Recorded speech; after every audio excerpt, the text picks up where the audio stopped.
Okay, so first things first, if you guys will please get out your phone and pull up Canvas. There is a required assignment that you guys are going to have to do. It is not due until November 18th. So it is due on November 18th, which is a week from Monday. So you have like a week and a half, okay?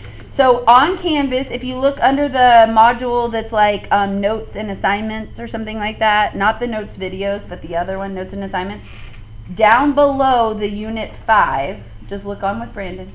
Down below the Unit 5, do you guys see where it says like applications of differentiation or something? If you click on that, that's the assignment that's due. It's a flip grid. I will tell you guys, I think all of my students have done flip grids. However, I've made the settings where it's private, so your classmates don't see it. I know sometimes teachers make it where everybody sees it, okay? That gets nerve-wracking. The only person that's going to see it is me, okay? And it's a 90-second video where you're going to talk to me about the applications of derivatives. You can do what you want with that. We've done a lot of things where we use derivatives for things, slopes of tangent lines, PVA, all kinds of stuff, okay? It is going to be for a minor grade. I'm just trying it because I want to see you guys talk about math. There's a lot of studies that like when you talk about things, it kind of sets in more. And so I'm just trying something different to get another minor grade and just kind of give you guys a different approach. Also for like kids that are like more shy, it's like a good way for me to see you speak a lot because I don't see that often. So that is due in about a week and a half. So make sure that you are getting that done. I already had a student do it yesterday in the hallway just to test it, make sure I set it all up right. So it should work. I would definitely try to do it sooner rather than later in case you are having technical difficulties. You can try to get that fixed, okay? Did you have a question? So do we just list off the number of grades? So you can kind of plan out what you're going to say ahead of time, but I don't want you reading through a script. But you're talking about it for 90 seconds, so I don't want it like bullet point A. Like I want you to speak in complete sentences and talk to the camera. Yes? But it's like content-wise, should it be like things that like we've talked about in this class? It can be applications outside of what we've talked about so far, like if you want to Google and find some other cool ones. But when I say applications, it doesn't have to be like in the real world, right? It can be how we applied the process of taking the derivatives in this class, okay? So don't overthink it, just talk to me about it, okay? So that's one thing. The second thing is, and guys, it's mostly a participation grade. Like if you are speaking in complete sentences and you're actually talking about applications of derivatives, you will get a 100 for the minor grade. So don't overstress yourself. This is math. This is not like speech and debate, so I'm just going to be listening to what you have to say, okay? The second thing that is due on that same day is PPC 5. So if you look on the calendar, we will be doing the in-class remediation stuff on that day. Now, there are 3 multiple choices for Unit 5. We kind of got lucky and we've had only one for a few, but now there are 3 again, and you do have to do all 3 of them. So I have actually already opened those, okay? So they're already open, and you guys can start working on them. Remember, you can skip questions. So we haven't done everything, but after today's lesson, we will have covered all of the lessons that are on PPC 5, except for F prime, F double prime, which is like comparing graphs of like if I give you the F prime graph, compare it. And we already did a little bit of that when we did the PVA, right? Like we could tell when the velocity was increasing, blah, blah, blah. So you can either skip those questions or you might be able to figure them out yourself, but I open them up way earlier than I normally do because it's 3 of them. Okay, so you've got about a week and a half to make your flip grid video and to get those 3 PPCs done. Okay, so 2 whole weekends and a week, and that kind of will let you kind of assess your schedule as well, because I know you guys have all kinds of other things going on and other classes. Okay, so I opened them up early. If there's a question you're not quite sure how to do, maybe just wait and maybe we'll get to it eventually. Okay, and also remember, I just want the best that you can do. Don't just go through and click answers. And I am going to, throughout the week, next week, kind of check who's already started and where people are, so please make sure that you're kind of looking at that as well, okay? And if we have extra time in class, like on any of those days, you can always get out your phone and start working on them in here as well. Sound good? Alright, so those 2 things, both going to be minor grades, both due on the 18th, which is a week from Monday. Are the PPCs in order based on our lessons, or are they all just kind of... No, it's all mixed up, just like it will be on the AP exam. Okay. Alright, so got that out of the way. So today we are talking about the three theorems that you see on the back of your yellow cardstock here. And one of them we actually already did, right? We already did intermediate value theorem, or IVT. Now, these are the most important theorems as far as knowing the names. So all of the other stuff that we've learned, like they are like rules or theorems, and they have names like second derivative test or whatever, but these are the only theorems or rules that they expect you to reference the name. So like if I'm giving my justification, I have to reference IVT. If I don't, I won't get full credit on the FRQ, okay? So these are very important. It's also the only time where you are allowed to abbreviate on the FRQs. So right now I let you guys abbreviate and put like CONT for continuous and so forth and so on. But obviously on the AP exam you're going to need to write everything out. But they do accept IVT instead of writing out intermediate value theorem. Now, knowing what the words are for the acronym IVT, it is important because the words are indicative of what the rule's doing. So it does kind of help you remember what the theorem guarantees or what it means, but it's not required that you write it out. Okay, so intermediate value theorem. Before we write down everything, let's just refresh our memory what it actually said. And basically, it said if I start here and I finish here, what has to be true? There has to be all these in between, right? Now, the conditions for that were that the function f was on a closed interval from a to b, and f is continuous on the open interval a to b. Now, you really could probably put that it's continuous on the closed interval a to b and kind of cover your bases, but technically a function cannot be continuous on its endpoint. So that's why we kind of put that it's continuous on the open interval.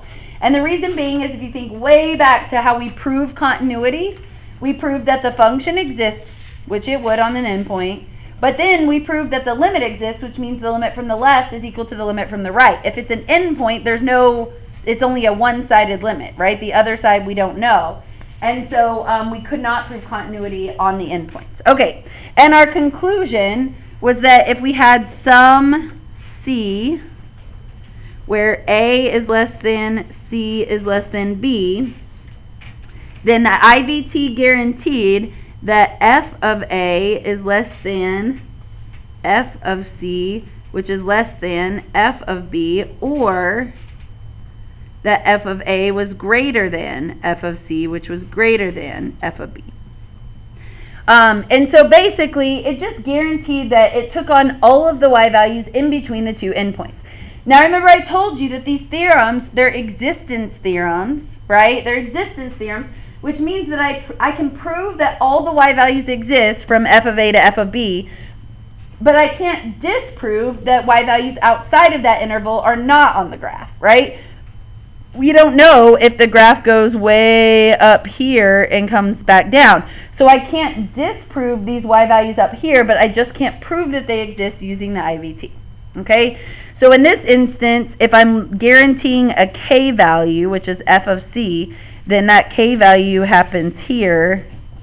So right here is the c or x value that the theorem guarantees on this particular picture. Okay? So just to refresh our memory, we're going to do one IVT problem. It's been a while since we've done this. So on your notes for the first problem, remember, first of all, it's saying, can you prove that f of c equals 4? So we know that we're using IVT because it's a desired y value. They're saying, does it have to go through 4? So we'll go ahead and start our conclusion. Remember that I said that I always want us to start our conclusion first. So we'll say, because f of x is continuous on 0 to 3. Now, how do I know that f of x is continuous on 0 to 3? What kind of a function is it? Cubic, right? If it's a polynomial function, they're continuous and differentiable, okay?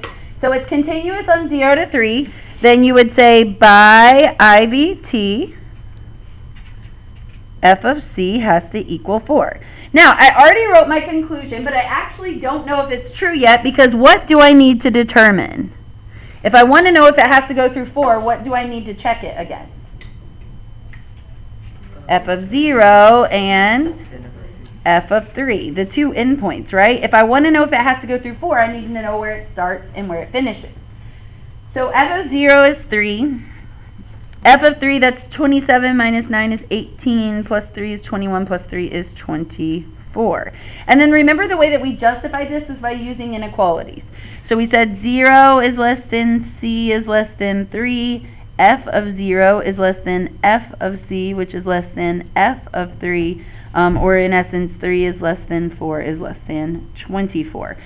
Remember that these are three different inequalities. The main one that I'll be looking for is the second one here, with the notation, and that would be the justification that this is guaranteed to happen. Now, this particular question did not ask me to find that c value. It said, yes, there has to be a c value where the y value is 4 inside or in between 0 and 3.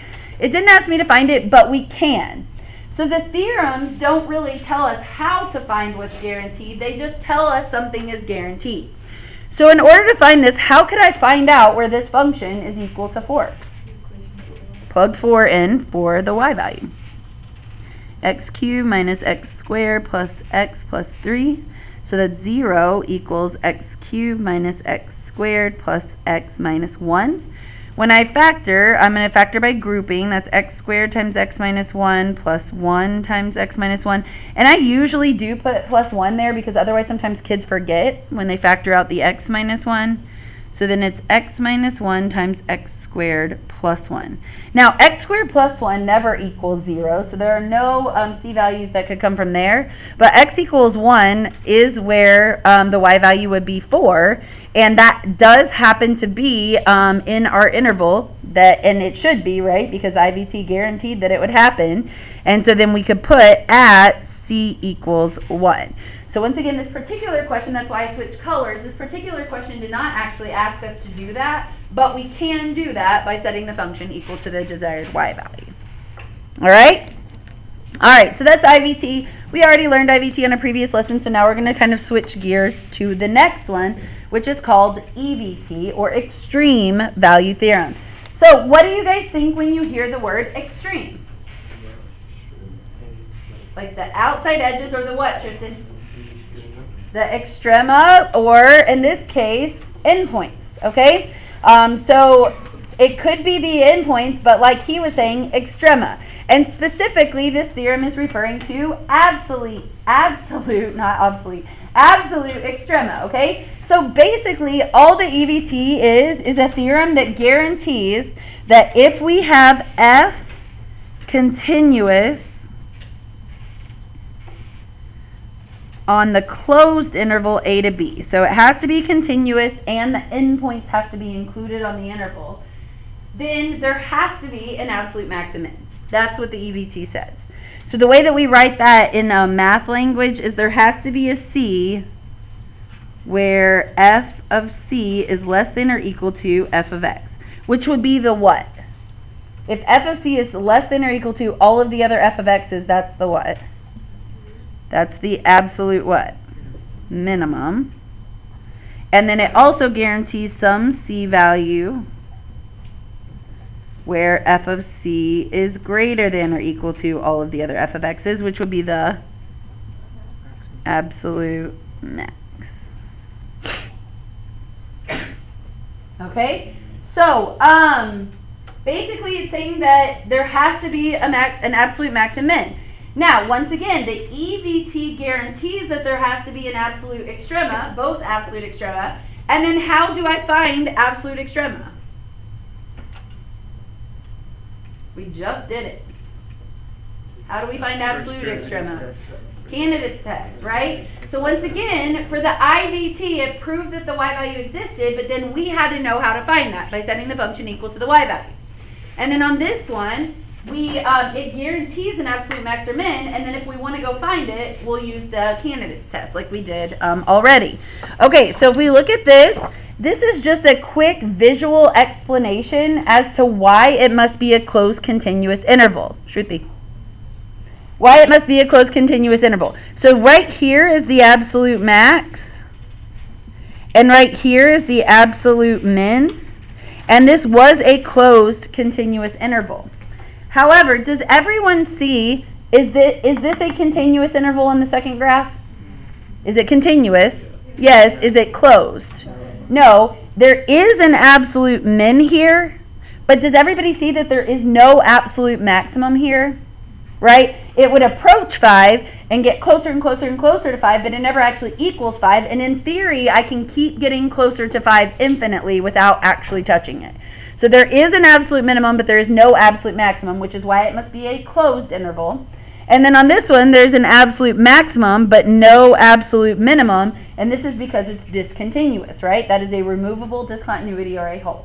So this is just kind of visual representation of why we have to have a closed interval and why it must be continuous. All right, so let's look at how we would apply this. So given f of x equals this, will f of x have a minimum value and a maximum? Notice it did not say absolute. Yes? So I was just like wondering, so how is it like continuous on the closed interval with like the limit for my full life? No, so we were saying it technically can only be continuous on the open interval, and then it has to be closed. So it's really the same conditions from the IVT that we wrote out as 2. We're just kind of combining it now. Okay. Yeah. And really what you'll do is you'll say it's continuous on the open interval, and then you'll say like with the closed interval. So, Okay. But yes, you're right. Okay, so we've got a quartic function. Notice it doesn't say absolute min or max, but if it's asking for the minimum value or the maximum value on a closed interval, it wants just the highest or just the lowest. So that means absolute. So we'll start our conclusion. Because f of x is continuous on -1 to 2 by EVT, and then basically by EVT, f of x has an absolute max and an absolute min. Now, once again, technically this question did not ask us to find the absolute max and min. It just asked us, does it have to have one? And the answer is yes, okay, by EVT. And so once again, this is why you would have to reference the EVT, because just saying, yup, like that's not going to work on the AP exam, okay? Now, we are going to go ahead and find it. So how did you guys tell me that we would find absolute extrema? Candidates test. So we make our candidates test. We've got x and f of x. We start with the endpoints, -1 and 2, and then what else went on our candidates test? Critical numbers, which we find by setting our derivative equal to 0. So f prime of x equals 12x cubed minus 12x squared. 0 equals 12x squared times x minus 1. X equals 0 and x equals 1 are my critical numbers. Once again, you would only include critical numbers on the candidates test that are in the interval. In this instance, they both are. So we'll put both of them in our candidates test. How do we find what goes on the right side of the candidates test? Plug it into the original function. So this would be 3 plus 4, which would be 7. This would be 0. 3 minus 4 is -1. 16 times 3 is 48, minus 32 is 16. Okay? And so then once again, the question didn't really ask us to, but we can take it a step further and say f of x has an absolute max at 216 and an absolute min at 1, -1. Okay? So once again, the theorem proves that those points must be there, and then I have to explore further or use calculus knowledge to find out what those guaranteed points are. Alright, the third and last theorem that we're going to talk about today is called the mean value theorem, or the MVT. What does mean, and max? Average, okay? And so what this theorem says, or an easy, quick way to write down what this theorem says is, and you'll hear me say this a lot when we're using the mean value theorem, is IROC equals AROC. IROC equals AROC.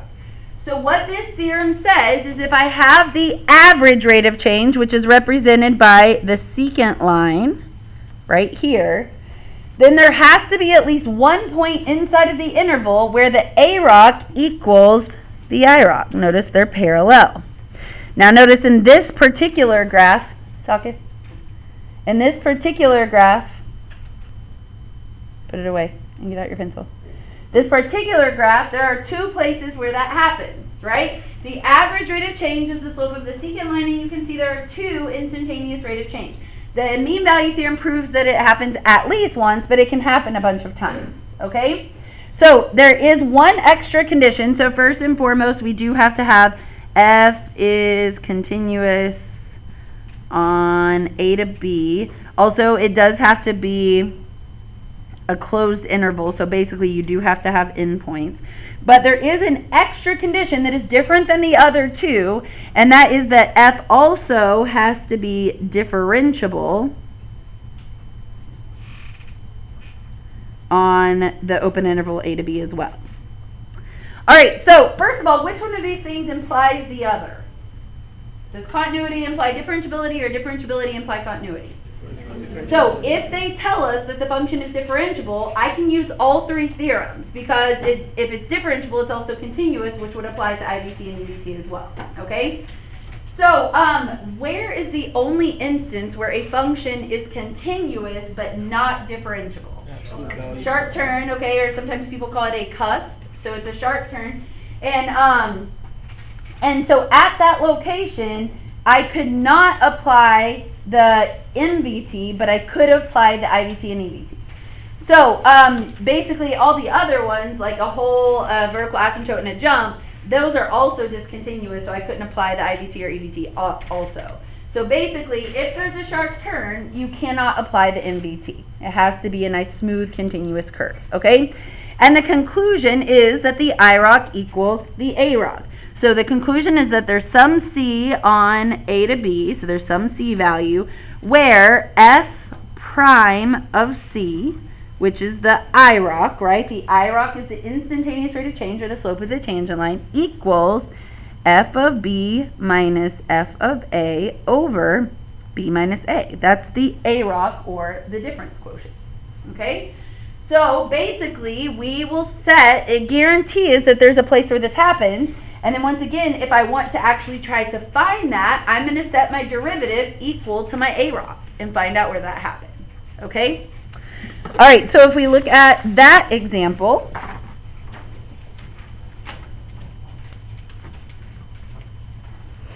it says determine, before we do that, on these pictures, like right here, would be the AROC. So if you're just kind of eyeballing where the IROC would be equal to the AROC, you're basically looking for where I would have a tangent line that's parallel. So that particular x value is what's guaranteed by the MVT, right here at the point of tangency. And then once again, if this is my AROC for this closed interval, then there's guaranteed some x value in the interval where the slope of the tangent line is parallel, which would be somewhere like right here. So like the C value that would be guaranteed here is like 2 point something, okay? Alright, so determine whether the mean value theorem can be applied, okay? And if so, find out the C value that it's guaranteed, okay? So first of all, once again, I'm going to start with my conclusion. And remember, guys, if you start with your conclusion, but then you realize that MVT cannot be applied, just cross it out, right? If it's crossed out, it's like it's not on the paper. So you would say, because f of x is continuous and differentiable. Now we have another condition. On negative 2 to 2 by MVT, and it wants to know if the AROC equals the IROC. So I'm going to guarantee that f prime of c equals whatever my AROC is. So now we need to find it, okay? So we come over to the side, and we are literally going to set the IROC equal to the AROC to find it. So the IROC is represented by f prime of x. That's the instantaneous rate of change. And the AROC is going to be f of 2 minus f of negative 2 over 2 minus 2, whatever the negative 2. Oh my gosh. 2 minus a negative 2. Okay. So then, and I do recommend this particular statement right here, because once again, by using notation, I'm showing the grader that I know what I'm doing, and this is what I'm doing. So now, what is s prime of x, Mohammed? 4x cubed minus minus 4x, and I set it equal to, Dennis, what's f of 2? F of 2 is 8. Uh-huh. And minus, and Shim, what's f of negative 2? 8. Okay. All over, and then 2 minus negative 2, or basically 4. Okay? Now, what is 8 minus 8? 0. Divided by 4 is still 0, right? So it's 4x times x squared minus 1 equal to 0. That's 4x times x minus 1 times x plus 1 equal to 0. So I've got three places, x equals 0, x equals 1, and x equals negative 1, where my slope of my tangent line, my IROC, is equal to the AROC that I found, which was 0. The AROC was 0. Okay? Now, think to yourself, what is this guaranteeing then? If my AROC is 0, and then it guarantees that my IROC is 0, what happens when my IROC is 0? It's a what? Horizontal tangent line, which is a critical number, right? So in this very specific circumstance, if my AROC is 0, it's like a special situation that helps you find critical numbers as well. There are three places it guarantees that at least one happens in the interval. In this particular instance, you would say f prime of c equals 0 at c equals negative 1, 0, and 1. All three of those happen to be on the interval. Now, if you think to yourself what the equation or the graph of an x to the fourth quartic function would look like, you can see that we do have three horizontal tangent lines, okay? And so that's what it's guaranteeing. Now, this is actually a special theorem called Rolle's theorem. And Rolle, it's like R-O-L-L-E, that's the name of the mathematician, okay? Rolle's theorem actually got taken out of the College Board curriculum, and so they won't reference it because it's really just a special circumstance of the MVT. So Rolle's theorem is the MVT, but when the AROC is 0. And so when the AROC is 0, it guarantees that there are horizontal tangent lines. Well, that's basically what the MVT says, right? And so they kind of took it out of the curriculum, and I would not recommend referencing Rolle's, although if you do appropriately, they'll probably still give you credit because it is a real math theorem. I would just use MVT, but I just at least wanted to say that so that if you go take calculus in college and your professor starts talking about Rolle's theorem, you're not like, she never said that, okay? But it's not in the AV curriculum. We're just going to reference it as MVT. Rolle's is just a special circumstance of MVT, okay? All right, next one. Let the function f find the number c that satisfies the conclusion of the mean value theorem. So once again, let's start with our conclusion. Because f of x is continuous and differentiable, and guys, if all you put is differentiable, differentiability does imply continuity, and you're probably fine, but I would suggest writing out both. The FRQ, I mean, you're going to have time, so just write them both out. Because f of x is continuous and differentiable on 1 to 3 by MVT, f prime of c equals something at c equals something. And now I need to go find those something, right? So by saying f prime of c equals something, that's going to be the AROC, and then the c value is going to be where this is true. Once again, because I know I'm doing MVT, I'm going to set IROC equal to AROC. That means I'm going to do f prime of x equal to f of 3 minus f of 1 over 3 minus 1. All right, so where was I? Matt, what's f prime of x? 3x Equal to, Brandon, f of 3? 12. Okay. And minus, Jay, what is f of 1? Okay, over 2.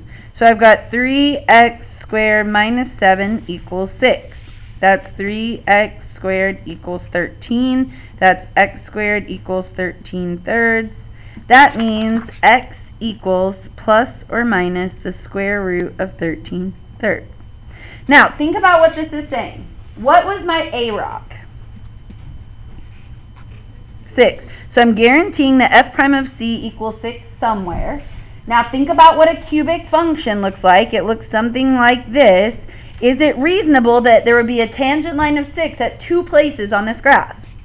Yeah, somewhere on this part and somewhere over here, right? So we just found the two places, negative root 3 over 3 and positive root 3 over 3, okay? Not root 3, root 13 over 3, there we go. So what is root 13 thirds-ish? Like, what is 13 thirds? It's like 4 point something, so this is about 2, right? So basically it's saying there's a tangent line slope of 6 somewhere around negative 2 and somewhere around 2. The MVT guarantees which one? The one at the positive 2-ish, right? Because it has to be in the interval.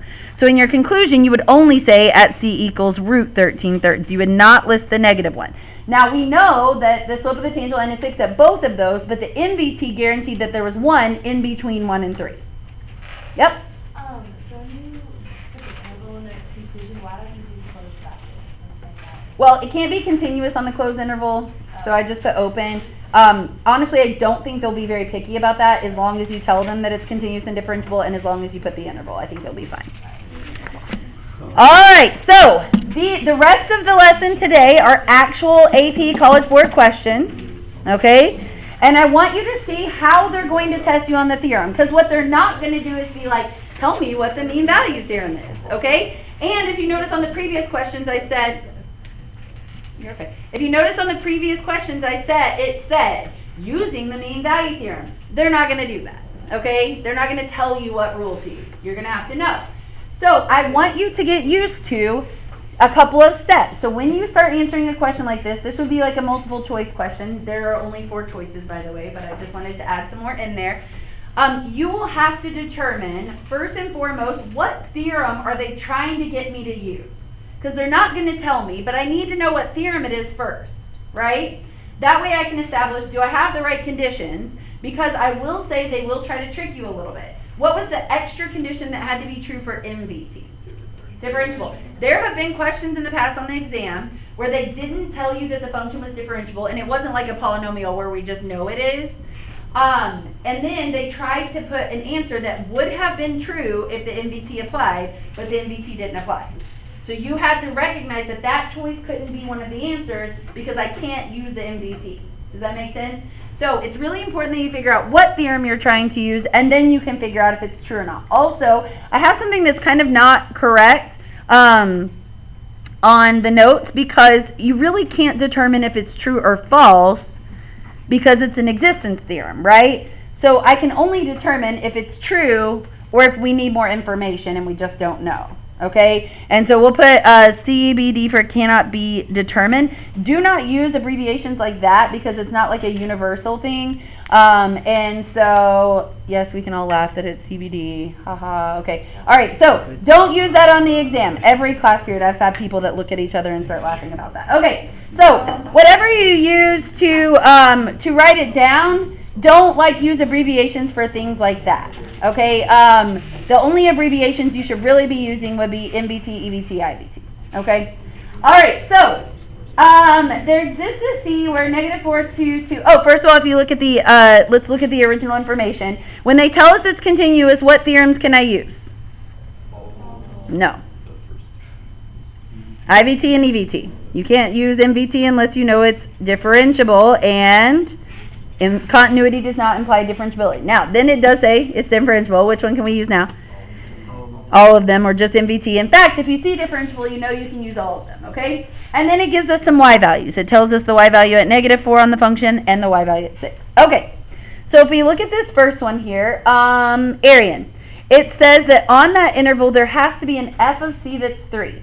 So before you even try to figure out if that's true or not, which theorem are they referencing there? IVT, EVT, or MVT?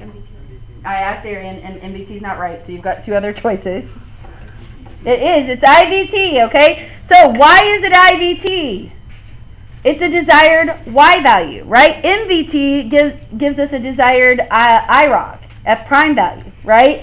A desired y value is an IVT situation. So I'm going to have you guys write down IVT. And in fact, on your next quiz and test, I am going to make you write down the theorem that's in question here, okay?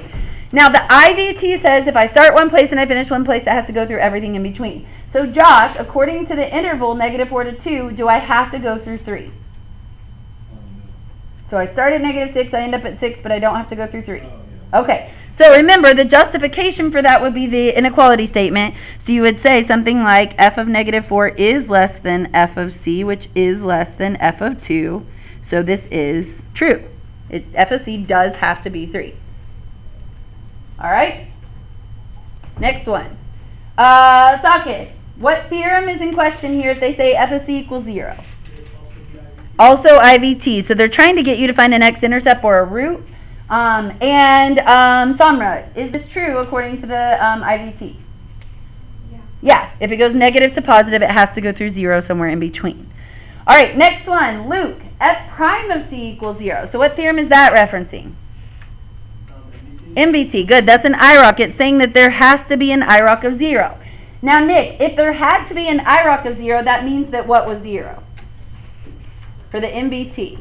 If they're saying IROC has to be 0, then what had to be 0 also? The AROC. So, in order to determine if this is true or cannot be determined, I need to look and see what the AROC is. Okay? So I go look at the AROC for negative 4 to 2, and it's 6 minus negative 6 over 2 minus negative 4. That's 12/6 or 2. So guys, if the AROC is 2, does the IROC have to be 0? No.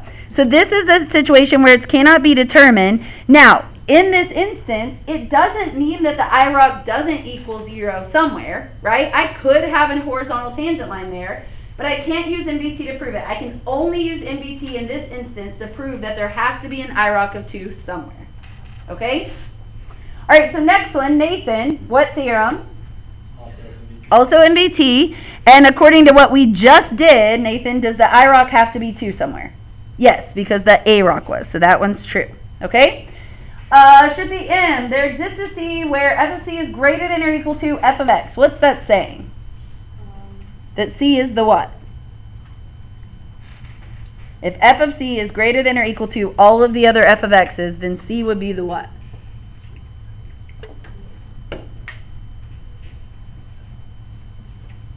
Shruti, look up here. If f of c is bigger than all the other f of x's, Oh, that's absolute max. it's the absolute max. So all this is saying in a bunch of math notation is f has an absolute max.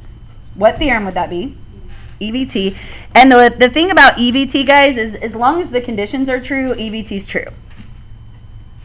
And so this one is saying that f of c is less than all the other f of x's, so that's still EVT. That would be the absolute min, and that's true as well. Okay? So if this question was saying, which one of these does not have to be true, you would pick C, right? And their wording will not be messed up like my notes was. They won't say which one is false, because you can't prove that that's false. It might be true, we just don't know. Okay? Alright, so let's look at another one of these, because this does happen. Now, this one, as you can tell, is y'all's favorite type of questions, where it's like 1 only, 1, 2, and 3, 5 only, okay? I know everyone loves these questions. So on these types of questions, you really do have to go through each one and figure out which ones are true. Alright, so once again, cancel out the false. We are not going to say that it's false. Alright, Shruti S. F has at least 2 zeros. What theorem is in question there? If F has at least 2 zeros, IVT, and I screwed up. I didn't look at the initial information yet. So they told us it was differentiable, so what theorems can I use? All of them, okay? We can use all of them. And then it actually gave us 3 points on f of x here. So we've got a subinterval of 3 to 7 and a subinterval of 7 to 9. So Shruti was right. It's IVT because a 0 is f of c equal to 0, right? Which is a desired y value. And then Macy, is this true? Does this graph have to go through 0 at least twice?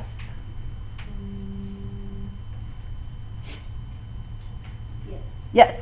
So if you look at the subinterval 3 to 7, it goes minus to plus. And then if you look at the subinterval 7 to 9, it goes plus to minus. So each one of those subintervals has to have at least 1 0, meaning that this has to have at least 2. Okay? Do you guys see how by knowing what theorem is in question, it kind of at least helps you know what you're looking for? If you don't even think about which theorem it is, you're going to be in trouble, okay? All right, Lauren, number 2, the graph of f has at least one horizontal tangent line. So first of all, what theorem would help us find a horizontal tangent line? IVT gives me desired y values. Does a horizontal tangent line care about a y value? What does it care about?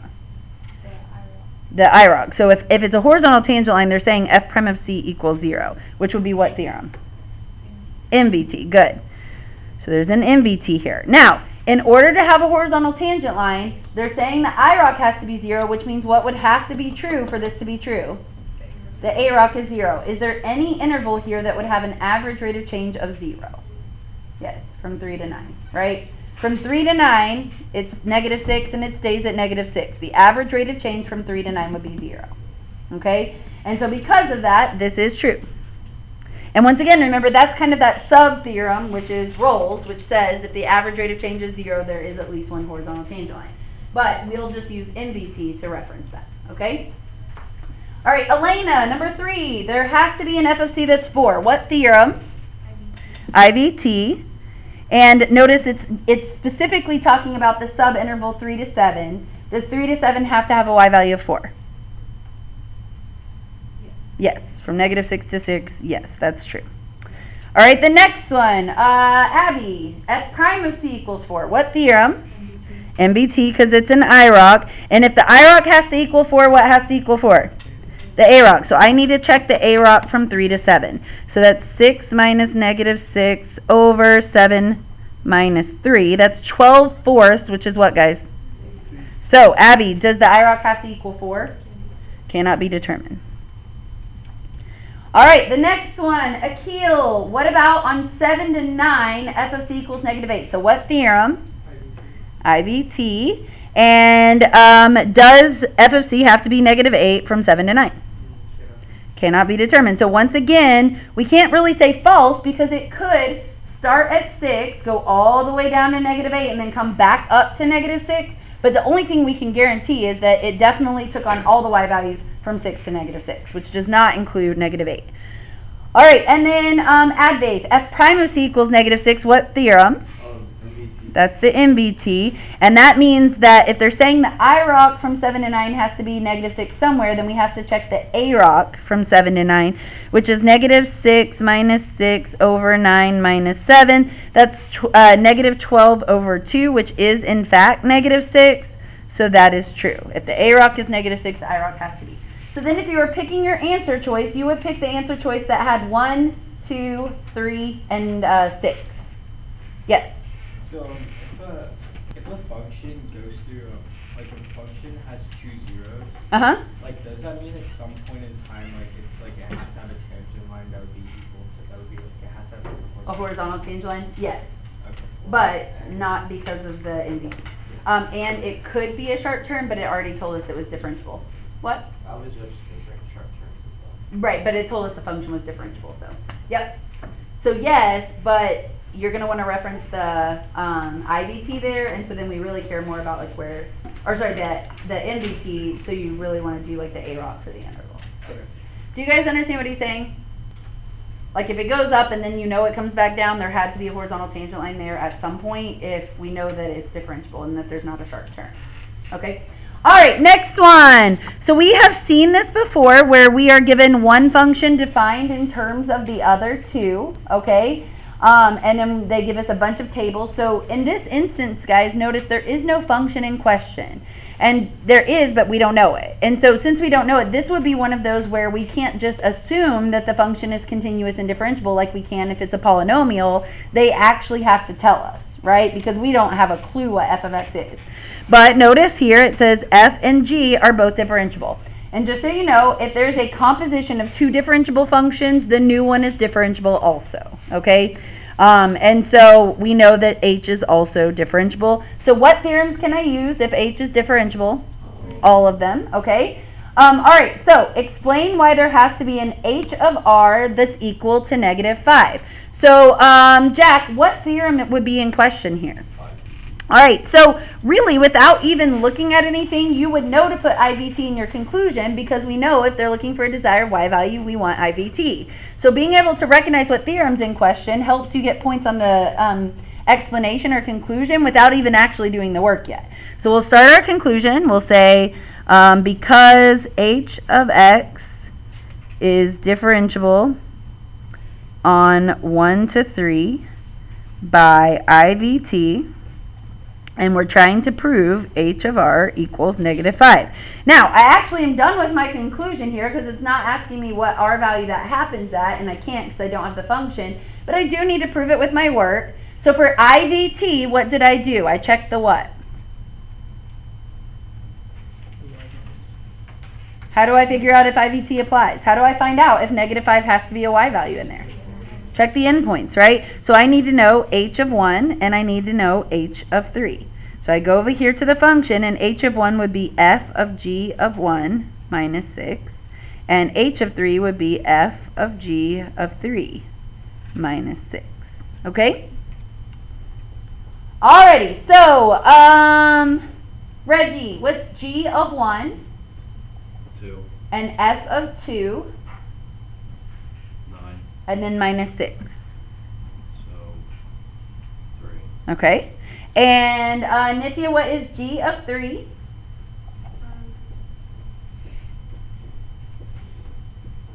4. And f of 4? Minus 6. Okay. So you don't have to write out all the arithmetic there, but I do recommend this notation here so they know how you came up with those numbers. So if my interval starts at 3 and goes down to -7, does it have to go through -5? Yes. And remember, we'll show that with h of 1 is greater than h of r, which is greater than h of 3. And notice I had to use greater thans, not less thans, because my numbers were going big to small. Okay? And once again, we can't find that because we don't have the function. They just wanted us to prove it. And then this is going to use that same information. And Sanjana, if they're asking us to prove that h prime of c equals -5, what theorem would that be? MVT. So we start my conclusion because h of r is differentiable. Oh yeah, this one is h of c. I guess it doesn't really matter. Over here it was given as h of x, so I'll just actually use h of x. Because h of x is differentiable on 1 to 3 by MVT, h prime of c equals -5. And once again, normally I would say at c equals something, but we don't have the information to find that, so we just have to prove this. We prove this by showing that the IROC equals the AROC. So the IROC is actually h prime of c, and then the AROC would be h of 3 minus h of 1 over 3 minus 1. Now the nice thing is in part A, I already found out that h of 3 was -7 and h of 1 was 3. So -7 minus 3 over 2. And once again, if you're on an FRQ and you already found some information in part A, you don't have to reestablish it or redo it in part B. You can use information from A to B. So this is -10 over 2, which is -5. So I just proved that h prime of c has to equal -5. I can't find out where it is because I don't have a function to figure out what h prime of c is, but I basically just proved what they were asking me to prove. Last but not least, this is a real free response question, or part of a real free response question from a couple of years ago. So I've got the temperature of water in the tub at time t is modeled strictly increasing twice differentiable function. What theorems can I use? All of them. Where W of t is measured in degrees Fahrenheit and t is measured in minutes. At time 0, the temperature of the water is 55. That's an initial condition or a point on the graph. W of 0 equals 55, but it's in the table, so we don't really have to write it out. And the water is heated for 30 minutes, and then they keep track of it in the table, okay? So, use the data in the table to estimate W prime of 12. So, W prime of 12 is asking me for the IROC, right? But, so if I really wanted actual W prime of 12, I'd have to have the W function, I'd take the derivative, I'd plug in 12. We don't have W, so we're going to use what to approximate it, Shashank? The AROC, right? So we're going to find the interval that includes 12, which is from 9 to 15. So we're going to do W of 15 minus W of 9 over 15 minus 9. Now guys, I told you since we did this isn't from the lesson today, this is review, but when we do the AROC, you have to show me the difference quotient. I still have people that aren't writing this out, and you will lose a point on the FRQ for not writing out the slope formula. So quit doing the work in your head ahead of time and show me what you're doing. And also, I do want the notation there, I don't just want the numbers. Alright, so then we've got 67.9 minus 61.8 all over 6. So that is 6.1 over 6. Now, technically, you're not supposed to have a decimal inside of a fraction. If you did leave it like this, they'd probably be fine. But you can just rewrite this as 61/60th. Just move the decimals over, okay? And then what would my units be? What were the units of what was on top? What units for these? Degrees Fahrenheit divided by what? Minutes. So on this, oftentimes you get 3 points for this. You get a point for the difference quotient, a point for the answer, and a point for the unit. Or like sometimes they don't give you a point for each of the units, but there'll be like a point at the bottom of the scoring rubric that says like you get 1 point if you got the units right in A and B, or A, B, and C, okay? But you will get points for units as well. Alright, explain why there must be a time in this interval where W of T equals 65. So, Shilpika, what theorem is that referencing? IVT. Now, guys, here's the deal. This looks really easy, right? If you look from 4 to 15, it's at 57, now it's at 67. Did it have to be 65? Yes, we know that, but we have to prove it, okay? So we prove that by saying because W of T is differentiable on 4 to 15 by IVT, W of T equals 65. And then remember, for IVT, what's the stuff that we use to prove it? The inequality. So you would literally just say that W of 4 is less than W of T, which is less than W of 15. And that would be sufficient to justify it. Okay? Once again, notice they're not going to ask us where that happens, like what the time is when the temperature exactly equals 65, but I know it's somewhere between 4 and 15. Even more specifically, I could isolate it to 9 to 15.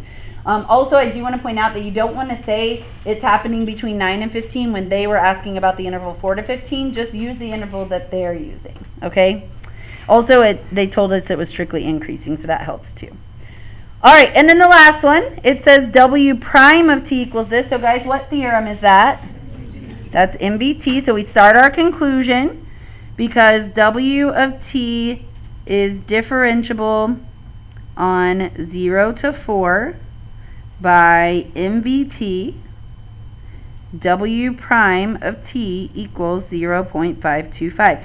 Do you guys see how, even if I don't remember how to find it, I could hopefully at least get a point for referencing MVT? Like, my conclusion is correct, I've just got to prove it. In the conclusions, do you have to put the units as well, or just... Usually not. It wouldn't hurt to put it, obviously, okay?